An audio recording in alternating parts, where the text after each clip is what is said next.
what is critical race theory? We'll just start there. Well, that's a good place to start, because many times when people have an opinion about critical race theory, they have no idea what it is. No. So in short, it started in the legal community. Lawyers were trying to make sense of the law and how it does or does not support Black people, really. So there's 3 tenets of critical race theory. The first one is that racism is hard to address because we don't want to acknowledge it.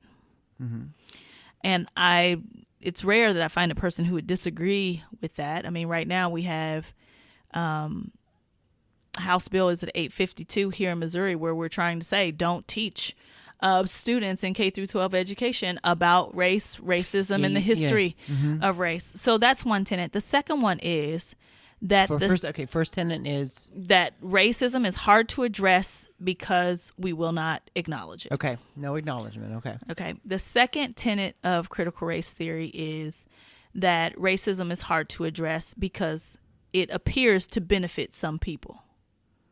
Okay. So there are people in certain groups who appear to benefit. Now, I believe, this is just Nicole's belief, that actually racism is hurting all of us. I believe, if I just might use one practical example, if the cure for cancer is sitting in some dilapidated, underfunded school because there's Black kids there, racism is hurting all of us. But whoa. That's huge. If there's this kid, because I've worked with inner city, if there's this kid, right there, who's not getting that nurturing of what that brain is capable of. And that kid is the one who can help us figure out the cure to cancer. Is it just Black people who are not benefiting from that? Or is it all of us who are not benefiting? And I'm like, it's all of us who are not benefiting.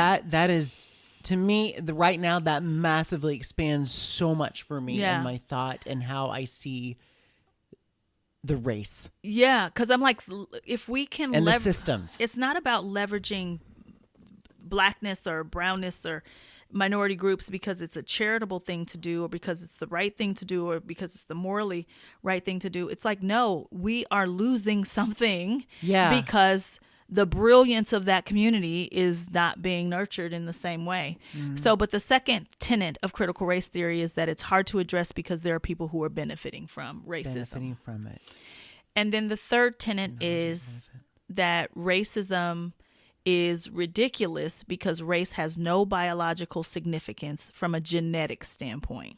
Race is only as significant as eye color or hair color or height. Those are the 3 tenets of critical race theory. That's it. Yeah. Now, some of the legal things that have been talked about in there are, let's say I am at work and Nico is discriminating against me. But Nico is not discriminating against Black men. And Nico is not discriminating against white women.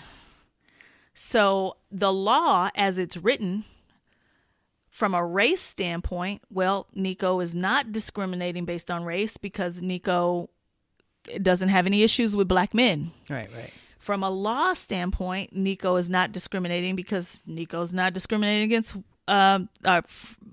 white women. So he does not have an issue based on gender. Right. It's the intersection for me of both race and gender that Nico has a problem with, and there's no law that addresses that. Wow. And so critical race theory says, well, we can't fix that because we won't acknowledge it. It appears to benefit some people, and in this instance, Black men, and white women are benefiting from the system as it is. And 3, this is stupid because it has no biological significance on whether or not I can do my job. Right. That's critical race theory. Right. And from that, and then you start asking, now, why is that? Why is Nico like that? Sorry, Nico, we're not throwing. Yeah.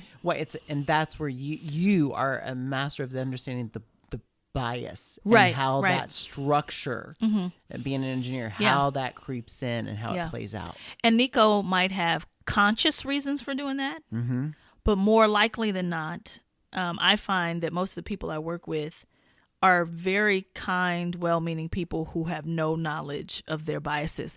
taking me back to the first tenet of critical race theory. Racism is hard to address because we will not acknowledge it. People won't even take the implicit association test that Harvard has that gauge unconscious bias. And so again, how do we address it? And so I would like to say that I'm surprised, but nothing really surprises me these days anymore. I'm disheartened and disappointed that many of the people that I hear say, well, you don't teach critical race theory, do you? When I ask back, well, what tenets of critical race theory are you talking about? They don't know. They just, the three words together have just been triggering for people. And they're like, no, don't bring that here.